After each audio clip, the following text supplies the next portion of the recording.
আপনার নাম final voter list থেকে বাদ পড়ে যায়নি তো? মাত্র একটা ক্লিকের মাধ্যমেই চেক করে নিন সেটা।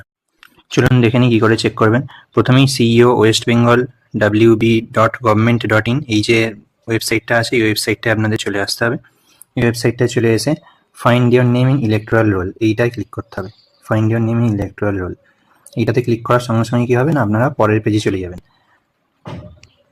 পরের পেজে এলে আপনাদের প্রথমে এপিক নাম্বার দিতে হবে। এপিক নাম্বার, স্টেট আর ক্যাপচা কোড, এই তিনটে জিনিস ফিল আপ করে সার্চ করলেই আপনাদের নাম চলে আসবে এবং সেখানে সি ডিটেলসে ক্লিক করলেই আপনারা ডিটেলসটা পেয়ে যাবেন। যে আপনাদের যদি দেখেন যে সব ঠিকঠাক আছে তাহলে কিছু লেখা থাকবে না, আর যদি দেখেন যে ডিলিট হয়ে গেছে তাহলে ডিলিটেড লেখা থাকবে, আর যদি এখনো পর্যন্ত শুনানির জন্য বাকি থাকে তাহলে অ্যাডজুডিকেশন বলে লেখা থাকবে।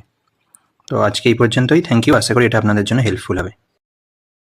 আপনার নাম ফাইনাল ভোটার লিস্ট থেকে বাদ পড়ে যায়নি তো? মাত্র একটা ক্লিকের মাধ্যমেই চেক করে নিন সেটা।